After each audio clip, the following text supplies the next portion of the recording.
눈이 이렇게 펑펑 왔는데요.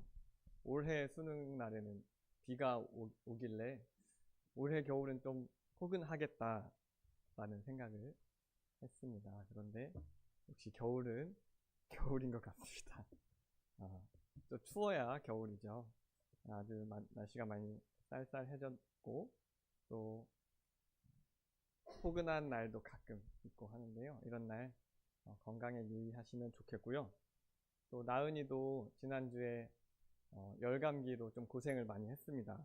돌출애를 하기도 하고 또 어제 새벽에는 이제 계속 칭얼대는 바람에 제가 한숨도 못 잤습니다. 그래서 오늘 혹시 이제 교재를 나누는 동안 제가 이제 말에 좀 실수가 있더라도 너그러이 양해해 주시면 감사하겠습니다. 오늘은 말씀하시는 하나님이라는 주제로 함께 교재 나누기를 원하는데요. 혹시 최근에 뉴스를 보시다가 이러한 장면을 보신 적이 있으신지 모르겠습니다.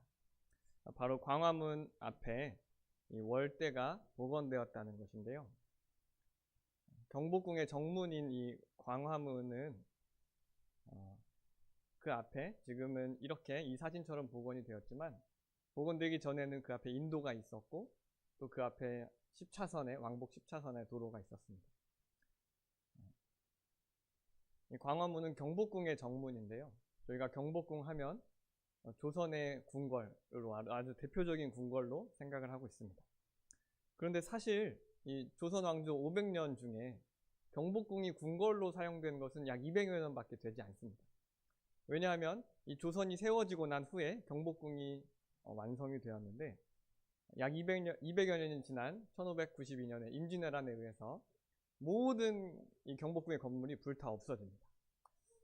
그리고 1872년에 흥선대원군이 이 경복궁을 중건하기 전까지 이곳에는 아무것도 없었다고 합니다.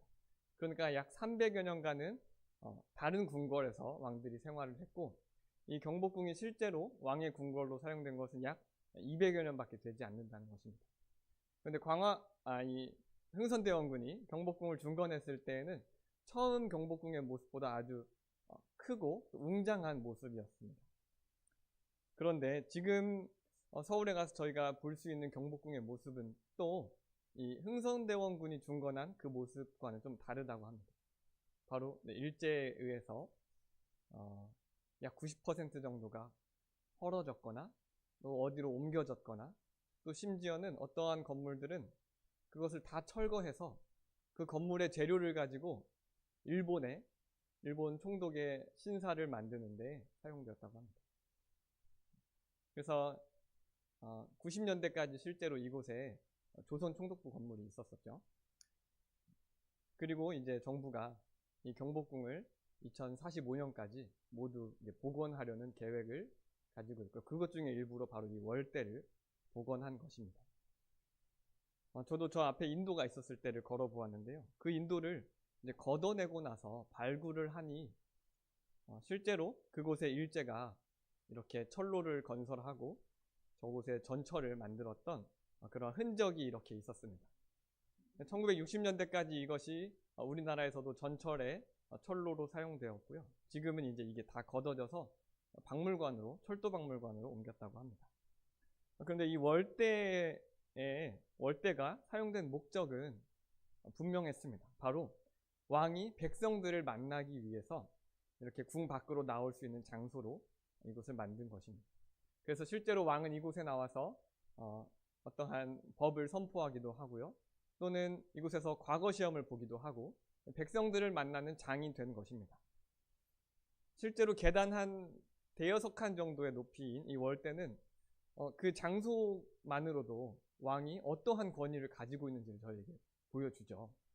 몇 칸만 높은 단상에만 올라가도 권위가 있다고 여겨지는데요. 그래서 실제로 이 왕은 이곳에 나와서 백성들과 소통을 강화하려는 장으로 사용되었습니다. 한번 왕의 생애를 좀 상상해 보겠습니다. 왕은 한 나라를 다스리는 군주이죠. 그런데 어쩌면 그 왕은 그 다스리는 나라를 방방곡곡 다니지 못하고 그 궁궐 안에서 태어났다가 궁궐 밖에 나가지도 못한 채로 궁궐 안에서 죽을 수도 있었을 것입니다. 왕들의 수명이 굉장히 짧았다고, 단명했다고 많이들 이야기하는데요. 그 이유 중에 물론 여러 과로를 했고 또 항상 이 정쟁의 가운데 있었기 때문에 그러한 스트레스 때문일 것이라고 이야기합니다. 그런데 이 왕은 궁궐 밖으로 나가기 위해서는 그 왕의 어떠한 특별한 의지가 있어야 합니다. 왕이 자기가 다스리는 나라를 직접 방문해보고 또 지방까지 다니려면 여러 가지 준비 사항이 필요하기 때문입니다. 그렇기 때문에 이 월대는 왕이 자기 백성을 직접 만나려는 그러한 장소로 사용된 아주 큰 의미가 있다고 하겠습니다. 그렇다면 지금 우리나라의 상황은 어떨까요? 우리나라 대통령이 사용했던 이 청와대를 제가 작년 여름에 다녀와 보았는데요. 여러 대통령들이 이 청와대를 나가려고, 그러니까 이 대통령의 집무실을 청와대가 아니라 다른 곳으로 이전하려는 노력을 많이 했다고 합니다. 실제로 제가 가보니까 이 청와대 본관은 그렇게 썩 업무를 하기에 좋아 보이진 않았습니다. 대통령의 집무실이 저희 예배당 홀만한 집무실이 있었고 거기에 이제 대통령 혼자 딸랑 앉아서 일을 받겠죠. 그리고 1층에는 뭐 행사를 할 수 있는 그런 공간이 있었고 이 측근에서 근지거리에서 중요한 업무를 상의해야 하고 또 정책을 논의해야 하는 그런 비서들은 이곳에 있지 않고 여기에서 뭐 걸어서 10분, 15분 거리에 있는 그런 건물에 모여서 있었다고 합니다. 그렇기 때문에 굉장히 이 대통령 업무를 수행하는데 좀 어려움이 있었고 그래서 실제로 한 대통령도 그런 어려움을 겪었죠. 그래서 지금 대통령이 선택한 방법은 바로 집무실을 옮기는 것이었습니다. 그 이유 중에 하나로 청와대 안에만 갇혀 있다. 또 백성이 아니죠. 우리 국민들과 소통하는 데 어려움이 있다 하는 그런 것을 근거로 들었습니다. 이처럼 한 권위자가 백성이나 국민들이나 또 자기를 따르는 사람들과 소통하기 위해서는 이러한 갖가지 노력들이 필요합니다. 한 종교의 리더도 이렇게 자신이 무언가를 말하려고 할 때, 연설하려고 할 때 그것을 보려는 사람들로 아주 북새통을 이룹니다. 실제로 바티칸에 있는 이 교황이 뭐 크리스마스나 새해에 연설을 하면 이곳에 수십만 명의 사람들이 모여든다고 합니다. 그래서 이 교황은 이 넓은 곳에서 이렇게 연설을 하기도 하지만 저 옆에 한 건물에 그냥 창문을 열고 그냥 연설을 한다고도 합니다. 겨우 저 창문 열고 얼굴을 내미는 저 사람을 보기 위해서, 저 권위자를 보기 위해서 오는 것인데 그것 또한 굉장한 의미가 있다고 여겨지는 것입니다. 이 권위자가 소통을 하는 그러한 방식을 정리해보자면 굉장히 이 소통 방식이 아주 일방적입니다. 그 리더를 따르는 사람들이 아무리 소통을 하자고 요구해도 또는 우리에게 무언가를 대화를 하자고 요청을 해도 그 요청이 이루어지느냐 이루어지지 않느냐는 오직 권위자에게 달려 있습니다. 그리고 그 소통의 내용도 오직 권위자에게 달려 있는 것입니다. 우리는 이 왕이나 대통령이나 리더가 주는 그 말을 듣고서만 그에 대해 알 수 있습니다. 그래서 권위자의 소통 방식은 아주 일방적이고 또 권위자의 의지에 달려있다는 점을 생각해 볼 수 있습니다. 우리는 이것을 하나님에 대해서 한번 생각하는 데 접목해 보도록 하겠습니다. 우리는 권위자가 말하는 대로만 들을 수밖에 없고 그것만 알 수밖에 없듯이 우리가 하나님을 알 수 있는 방법은 오직 하나님께서 우리에게 말씀하시는 것을 토대로만 알 수 있습니다. 하나님께서 말씀하시는 것 외에 우리가 하나님을 알 수 있는 방법은 없습니다. 왜냐하면 이 정보는 모두 하나님으로부터만 나올 수 있기 때문입니다. 그래서 첫 번째로 하나님께서 우리에게 말씀하지 않으신다면 우리는 하나님을 알 수 없다는 사실입니다. 두 번째로 이 점을 통해서 우리는 하나님이 우리에게 얼마나 말씀하기를 원하시는지를 생각해 볼 수 있습니다. 왜냐하면 만약 왕이 백성을 만나고 싶지 않다면 얼마든지 궁궐 밖으로 나가지 않을 수 있습니다. 그냥 그 안에서만 생활할 수도 있습니다. 하지만 하나님께서 우리를 만나시기를 원하시고 우리에게 무언가를 말씀하시기를 원하셨기 때문에 우리에게 말씀을 주셨다는 사실입니다. 대표적으로 바로 이 성경을 보기만 해도 우리는 알 수 있습니다. 성경, 하나님의 감동으로 된 이 성경을 우리에게 주셨다는 사실은 바로 하나님이 우리에게 무언가를 말씀하시기를 원하셨고 또 우리가 무언가를 알기를 원하셨다는 사실입니다. 그리고 세 번째로 말씀드렸듯이 우리가 하나님을 알기를 아주 원하셨다는 것을 생각해 볼 수 있습니다. 그래서 우리가 하나님의 말씀에 경청하고 또 순종하기를 바라시는 그런 하나님의 마음을 우리가 생각해 볼 수 있는데요. 선거철이 되면 꼭 집에 날라오는 그 공보물이 있죠. 거기에는 이제 우리가 투표할 그 후보자들에 대한 것들이, 정보들이 들어 있습니다. 그럼 꼭 들어있는 것들 뭐죠? 유명한 정치인과 같이 찍은 사진 꼭 있죠. 그리고 그 후보자의 양력이 이렇게 열거되어 있습니다. 뭐 무슨 로타리 클럽 회장을 하고 뭐 무슨 클럽 라이온스 클럽 회장을 역임했고 무슨 뭐 학부모 회장을 하셨고 이런 것들도 그런 것들까지도 있습니다. 왜 그런 걸 우리에게 알려줄까요? 바로 자기가 누구인지를 우리에게 드러내주고 싶은 것입니다. 자기가 누구인지를 알려주어서 내가 바로 그 자리에 적합한 사람이기 때문에 나를 투표해달라는 그런 호소를 하는 것입니다. 하나님께서도 바로 이 성경을 통해서 그 하나님의 공보물을 우리에게 보내주심으로써 하나님이 어떠한 분이신지를 우리가 알기를 원하신다는 사실입니다. 이사야 44장 말씀을 아까 살펴보기도 했는데요. 제가 읽도록 하겠습니다. 야곱아 이스라엘아 이 일을 기억하라. 너는 내 종이니라. 내가 너를 지었으니 너는 내 종이니라. 이스라엘아 너는 나에게 잊혀지지 아니하리라. 지금 하나님께서는 이스라엘에게 계속 기억하고 이것을 알라라는 말씀을 하셨습니다. 무엇을 기억하고 무엇을 알기를 원하십니까? 바로 이스라엘이 하나님의 종이고 또 하나님께서 그들을 지으셨다는 사실을 너무나도 알기를 바라셨습니다.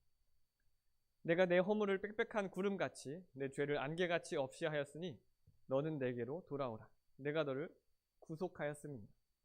하나님께서 그들에게 알려주고 싶은 말씀은 또 한 가지 바로 그들을 구속하셨다는 사실입니다. 그들을 종살이를 하고 있었던 애굽에서 구속하셨고 또 가나안 민족들로부터 그들을 구속하셨습니다. 여호와께서 이 일을 행하셨으니 하늘아 노래할지어다. 여호와께서 야곱을 구속하셨으니 이스라엘 중에 자기의 영광을 나타내실 것입니다. 하나님께서 그것을 하신 이유는 분명합니다. 이 일을 기억하라, 이 일을 알라고 하신 이유는 분명합니다. 바로 자기의 영광을 드러내시기 위해서입니다. 우리는 사람들이 자기가 한 일을 드러내고 또 자기의 업적이나 또 자기의 명성을 드러내면 어떤 느낌이 들죠? 어떤 기분이 듭니까? 질투하고 자랑하는 것 같아서 굉장히 시기하는 마음이 들죠.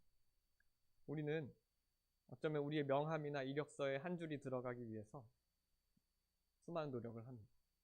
하지만 그것은 결국 우리의 장례식 때 우리의 양력을 소개할 그 한 줄에 불과한 것입니다. 하지만 하나님께서 이루신 일은 어떠할까요? 하나님께서 이루신 일, 또 하나님의 그 성품은 영원히 영광 받으시기에 합당한 그러한 것이라는 사실입니다. 하나님께서도 어쩌면 그냥 그 하늘에 있는 하나님의 궁궐에 머무르시면서 이 하나님께서 만드신 세상을 구경하셨을 수도 있습니다. 얼마든지 가능합니다. 저 사람들이 서로 전쟁하고 또 아주 하나님께서 보기에 좋지 않은 것들만 하고 있는 그러한 모습을 그냥 관망하고 계셨을 수도 있습니다. 하지만 하나님께서는 그렇게 하지 않으셨습니다. 말씀이 육신이 되셔서 우리 가운데 거하신 것, 바로 그 하나님의 말씀을 우리가 분명히 알기를 원하신다는 사실입니다. 우리는 하나님께서 무슨 말씀을 하시는지에 대해서는 아주 열심히 묵상하고 또 교제를 나누고 살펴보고 있습니다. 말씀을 전파하라. 또 기도에 항상 힘쓰고 모이기를 힘쓰고 거룩하라. 이러한 하나님께서 우리에게 하신 말씀에 대해서는 꽤 열심히 또 잘 우리가 묵상하고 있습니다. 하나님께서도 이 일을 기뻐 받으실 것입니다. 그런데 오늘은 하나님께서 무슨 말씀을 하시는가 보다는 하나님께서 말씀을 하신다는 사실, 하나님께서 우리에게 말씀을 왜 하시는지, 또 그 말씀을 하시는 것의 특징은 어떤 것들인지를 오늘 교제를 나누기를 원합니다. 그래서 하나님께서 우리 인생들에게 하시는 말씀을 크게 두 가지로 분류해 보기를 원하는데요. 창세기 1장에서 3장까지에 나와 있는 이 창조의 역사, 이 가운데 하나님께서 하신 말씀을 통해서 나누어 보기를 원합니다. 먼저 창세기 1장에 있는 말씀을 한번 살펴보도록 하겠습니다. 창세기 1장을 열어주시면 감사하겠습니다.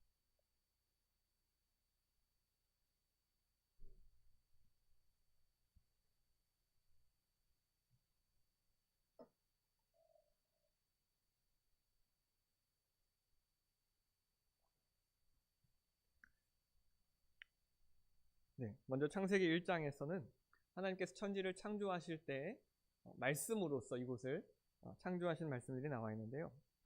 이 가운데 하나님께서 분명히 음성으로 말씀하신 부분만 한번 찾아보도록 하겠습니다. 먼저 3절입니다. 하나님이 이르시되 뭐라고 말씀하시죠? 빛이 있으라. 하나님께서 하신 말씀은 아주 분명하고 단호했습니다. 빛이 있으라. 오직 이 말씀을 통해서 빛이 생겨나게 되었습니다. 그리고 5절에 보시면 하나님이 빛을 낮이라고 부르셨습니다. 그래서 영어 성경에 보면 하나님께서 빛을 보시고 그냥 day, 낮이라고만 이렇게 선포하셨다고 나와 있고요. 빛이 없을 때 어둠을 밤이라고 부르셨습니다. 그러니까 낮과 밤을 정의하는 그 기준은 오직 하나님께서 이렇게 간단 명료하게 기준을 내리신 것입니다. 6절에 보시면 물 가운데에 궁창이 있어 물과 물로 나뉘라. 하나님께서 물 가운데에 궁창이 생기게 하셨고 궁창 아래의 물과 궁창 위의 물로 이렇게 나뉘는 말씀을 해주셔서 하늘과 바다를 이렇게 나누셨습니다. 그리고 9절에서 하나님께서는 천하의 물이 한 곳으로 모이고 묻이 드러나라고 말씀하셨습니다. 한 곳으로 모인 물은 바다가 되었고 그로 인해 드러난 묻은 육지가 되는 것입니다. 그리고 11절에서 땅은 풀과 씨 맺는 채소와 각기 종류대로 씨 가진 열매 맺는 나무를 내라 라고 말씀하셔서 이 온 세상에 채소와 나무와 식물들이 생겨나게 하셨습니다. 그리고 14절에서는 셋째 날에 무엇을 하나님께서 만드셨죠? 광명체, 해와 달과 별들을 만드셨습니다.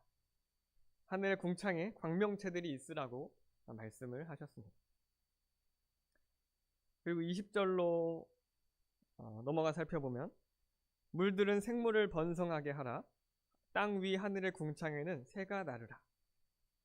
물고기들과 새들을 만드셨고 25절에서는 땅의 짐승과 가축과 땅에 기는 모든 것들, 그러니까 곤충들을 하나님께서 만드신 장면을 우리가 보았습니다.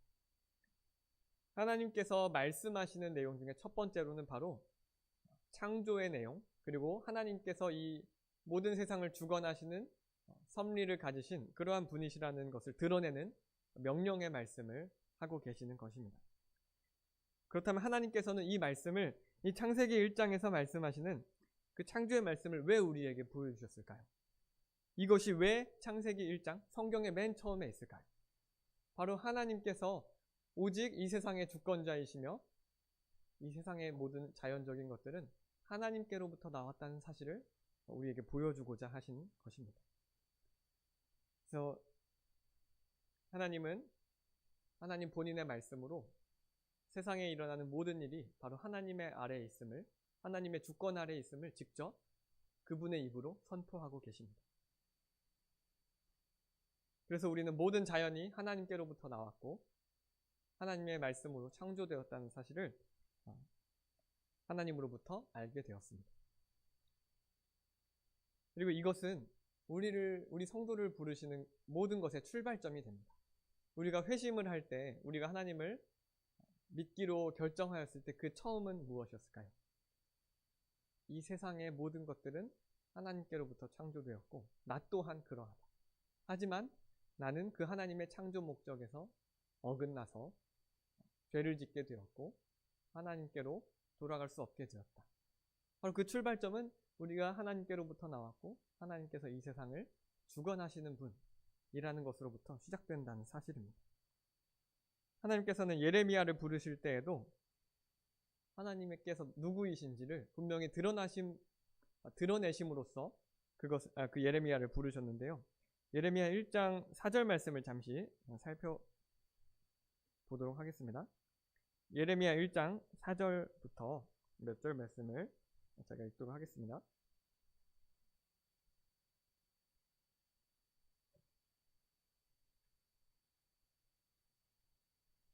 네, 예레미야 1장 4절입니다.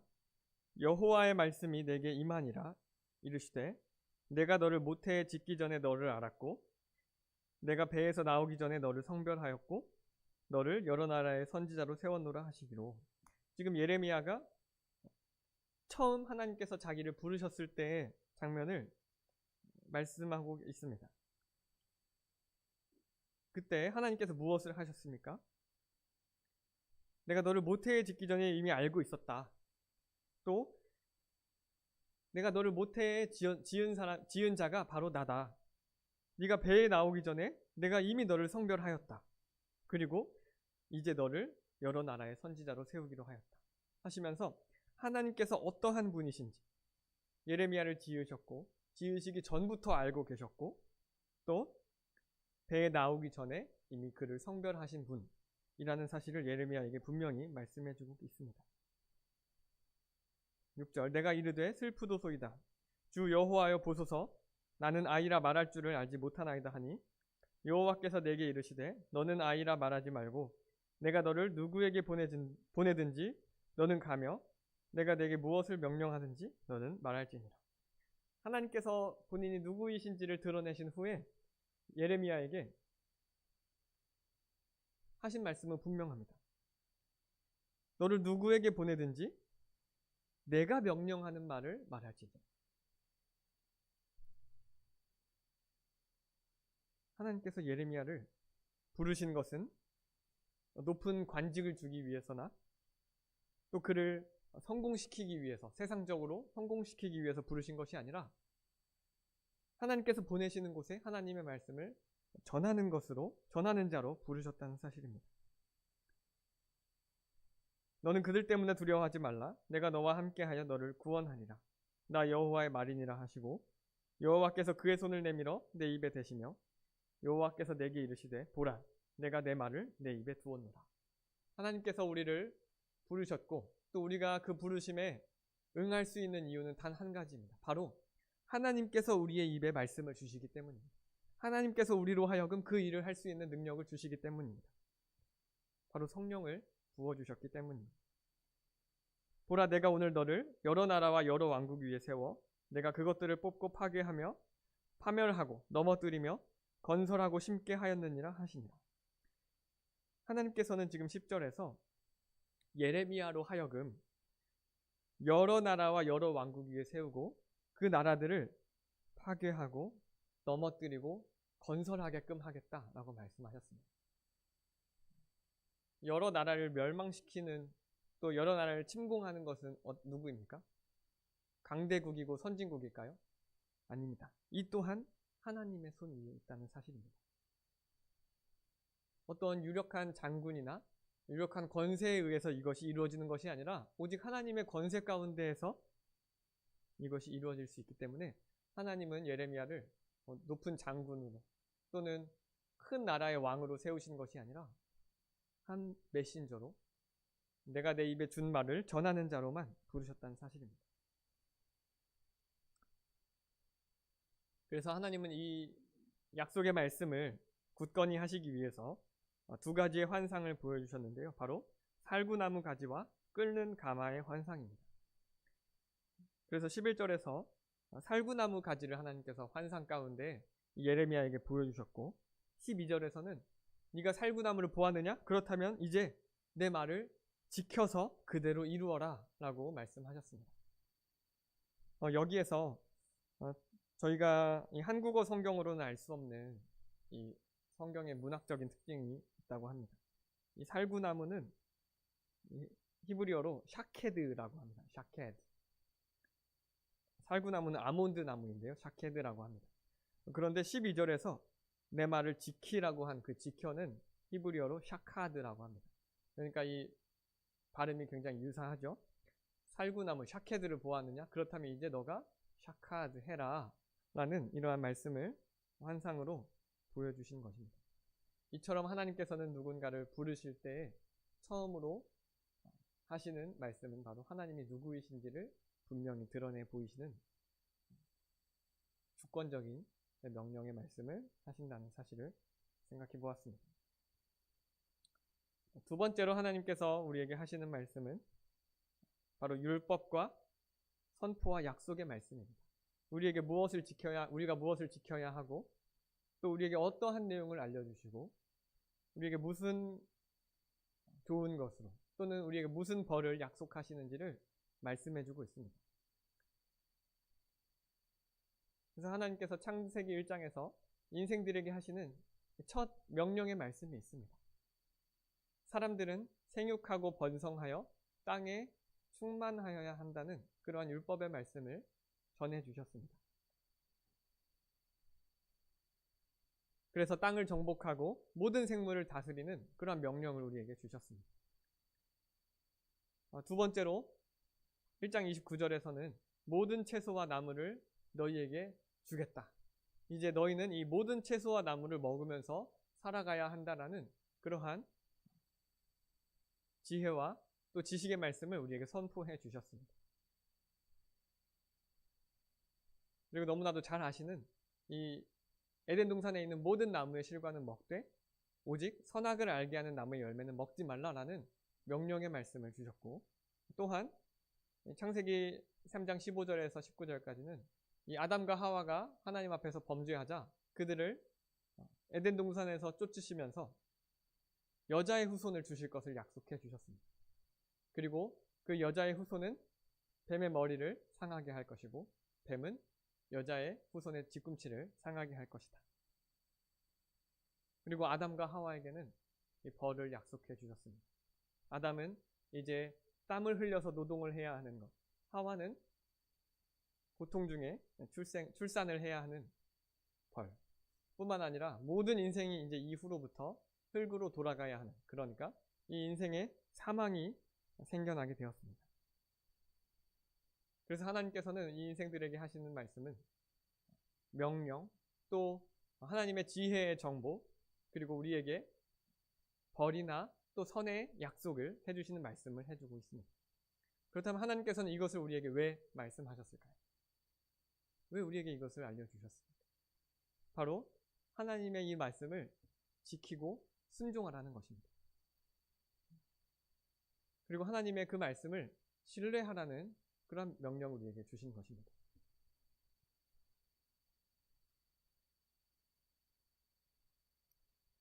그런데 이 하나님의 명령은 이 창조 때에만 국한되지 않습니다. 지금 우리에게도 성경 전체를 통틀어서 우리에게도 이러한 말씀을 해주고 계십니다. 요한일서 3장에서는 그의 계명은 이것이니 곧 그 아들 예수 그리스도의 이름을 믿고 그가 우리에게 주신 계명대로 서로 사랑하라는 말씀을 우리에게 명령해 주셨습니다. 하나님께서는 이미 613개의 율법을 이스라엘에게 주셨지만 그뿐만 아니라 우리 예수님께서 말씀하셨듯이 크고 첫째 되는 계명, 바로 주 너의 하나님을 사랑하라는 말씀을, 이 명령의 말씀을 주셨습니다. 여전히 우리에게도 우리가 지켜야 할 명령의 말씀들이 있는 것입니다. 바로 주 너의 하나님을 사랑하고 내 이웃을 내 몸과 같이 사랑하는 그러한 계명인 것입니다. 그리고 두 번째로 하나님께서 창조 때 너는 이 채소와 나무의 실과를 먹어라 라는 그런 선포를 하셨듯이 지금도 우리에게 참된 지혜가 무엇이고 참된 진리가 무엇인지를 잠언과 전도서를 통해서 말씀해주고 있습니다. 뿐만 아니라 우리에게는 어떠한 약속이 있습니까? 우리의 육신이 죽었을 때 놀랍게 나팔 소리가 불 때 후련히 그 완전한 몸을 입고 다시 살아날 것을 우리에게 약속해 주고 있습니다.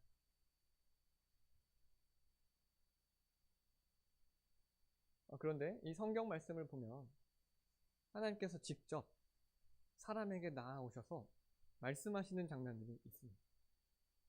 아까 보았던 창세기에서 아담에게 직접 오셔서 말씀하셨고요.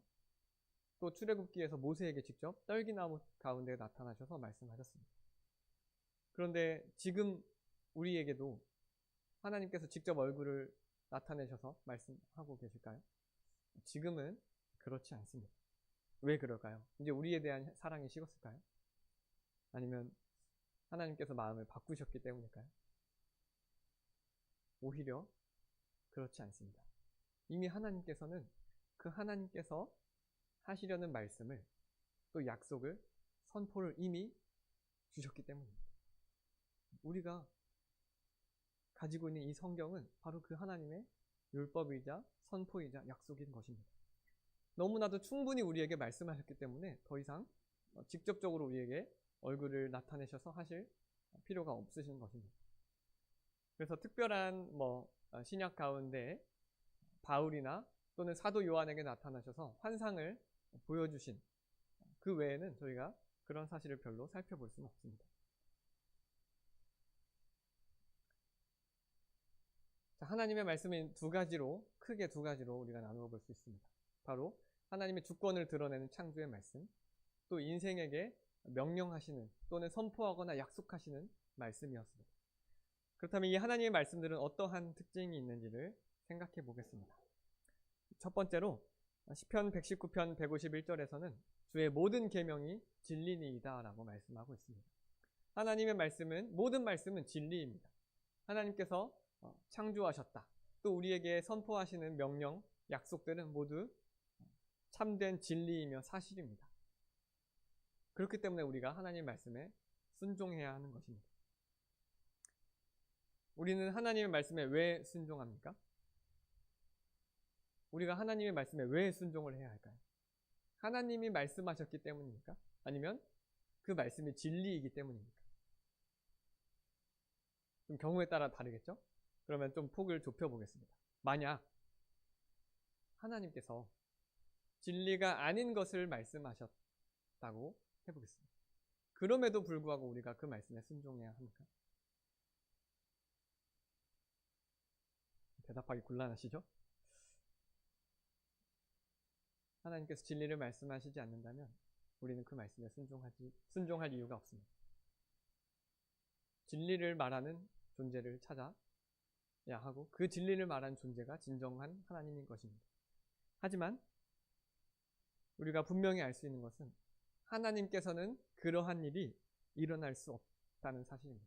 하나님께서는 오직 진리만을 말씀하시기 때문에 우리가 그의 말씀에 순종해야 하는 것입니다. 제가 저희 자매에게 농담조로 말버릇처럼 하는 말이 있습니다. 나는 어른이 되고 싶지 않아. 이 이야기를 합니다. 나는 어른이 되고 싶지 않아. 그 이유는 어른이 되면 책임져야 할 게 너무 많다는 것을 이미 보았고 알고 있고 깨달아 가고 있기 때문입니다. 실제로 많이 경험들 하고 계시죠. 어른이 된다는 것은 책임져야 하는 것이 너무나도 많다는 것을 알고 있습니다. 왜 책임져야 할 게 많은가요? 우리는 자녀들이 부모에게, 또 아내가 남편에게, 또 우리가 권세자들에게, 또 우리의 인도자들에게 순종해야 한다는 사실을 알고 있습니다.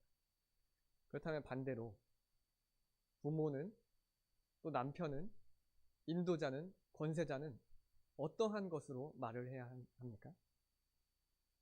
바로 이 하나님과 같이 하나님께서 하셨듯이 진리로 그들을 가르치고 그들에게 말해야 하는 것입니다. 근데 저는 그럴 자신이 없었습니다.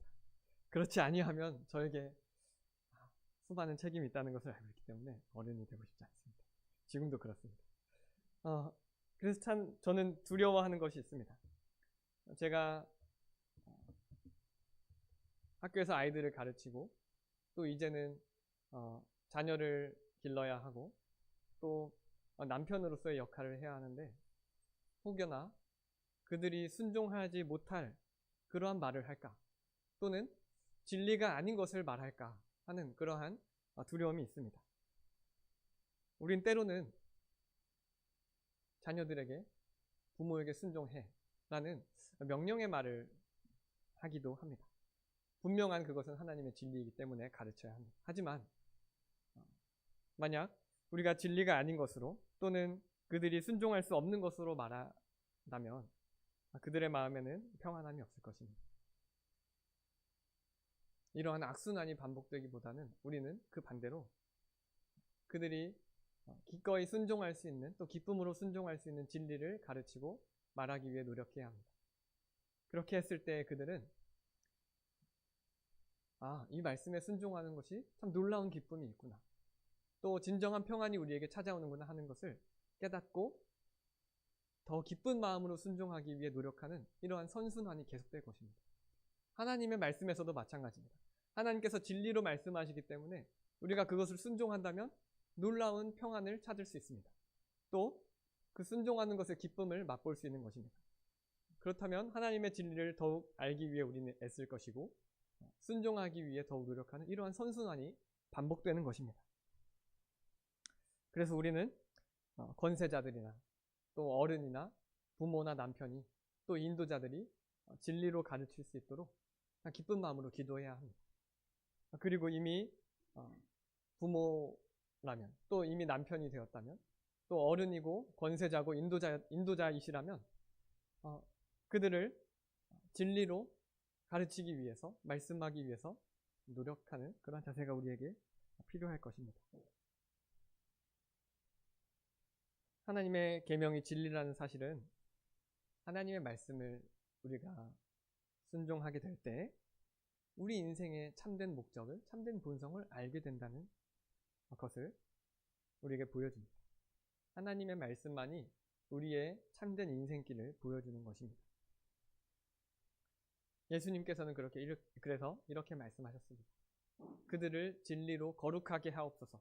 하나님의 말씀은 진리입니다. 하나님의 말씀은 진리이기 때문에 우리를 거룩함으로 참된 인생길로 우리의 본성으로 인도하는 것입니다. 하나님의 말씀만이 우리가 어떻게 살아가야 하는지 참된 인생의 방법을 줄 수 있는 것입니다. 그리고 두 번째로 하나님의 말씀의 특징은 하나님의 약속이 참되고 미쁘시다는 사실입니다. 히브리서에서는 이 약속하신 이가 미쁘시다고 말씀하고 있습니다. 미쁘시다는 것은 믿을만하다. 아주 믿음직스럽다라는 뜻입니다. 그러니까 하나님은 이 약속을 지키시는 분이시고 그렇기 때문에 아주 믿을만한 분이라는 것입니다. 왜 그렇습니까? 아주 성실하시고 그 성실하심이 대대에 이르기 때문입니다. 저는 성실하신 분들을 굉장히 동경하고 또 존경합니다. 제가 게으르기 때문입니다. 그런데 우리가 아무리 성실하다 하더라도 우리의 모든 약속을 지킬 수 있을까요? 우리가 약속 시간에 가다가 불의의 사고를 당했다면 우리는 그 약속을 지킬 수 없습니다. 우리는 환경의 제약을 받기 때문에 우리가 아무리 성실하다 하더라도 이 약속을 지킬 수 없는 것입니다. 하지만 하나님은 어떠한 환경의 제약도 받지 않으시고 또 성실하시기 때문에 그 약속을 아주 미쁘시게 이루시는 분이십니다. 또 그 사실은 그분만이 오직 유일하시고 참되신 하나님이라는 사실을 우리에게 보여줍니다. 이미 하나님은 수많은 약속을 또 수많은 예언을 이루셨습니다. 아브라함에게 내 씨로부터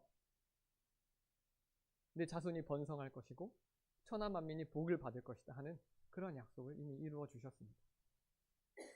또 메시아를 보내주실 때 보여주실 그러한 수많은 조건들을 이루신 그런 예언을 이루셨습니다. 이제 우리에게는 무엇을 약속해 주셨나요? 네, 우리가 하나님의 때에 이 몸이 부활하고 또 천국에 들어갈 것을 약속해 주셨습니다. 그 소망을 우리는 믿으며 살아갈 수 있는 것입니다.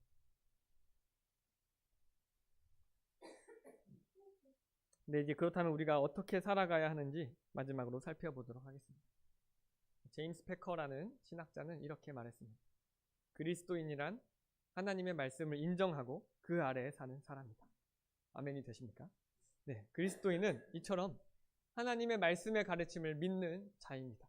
왜 그렇습니까? 하나님의 말씀이 진리이고 참되고 믿으신 말씀을 하시는 분이시기 때문입니다. 하나님만이 이 세상을 다스리시고 하나님의 주권 가운데 모든 일이 이루어집니다. 그렇기 때문에 우리는 이 말씀의 가르침을 믿으며 살아갑니다. 두 번째로는 하나님의 모든 약속을 신뢰하고 살아갑니다. 혹여나 하나님이 나에게 하신 그 약속을 까먹지 않으실까? 나만 빼놓고 휴거시키시지 않으실까? 하는 그러한 불안을 가질 일이 전혀 없다는 것입니다. 그리고 세 번째로 하나님께서는 언제나 진리의 말씀을 하시기 때문에 우리가 기쁨으로 그분께 순종할 수 있는 것입니다. 또 무조건적으로 복종하는 자세를 우리에게 주시는 것입니다. 시편 119편 10절의 말씀을 함께 한 목소리를 읽고 오늘 말씀을 줄이도록 하겠습니다. 네, 앞에 화면에 있습니다. 시작. 주의 계명에서 떠나지 말게 하소서. 우리가 평생토록 우리의 주의 계명의 말씀에 거하는, 또 떠나지 않는 그러한 모습, 또 그곳에 순종하는 그런 모습이 우리 모든 성도님들 가운데 있으시며 또 한 주간도 하나님의 평강이 함께 하시기를 바랍니다. 그러면 함께 기도드리신 후에 말씀을 마치도록 하겠습니다.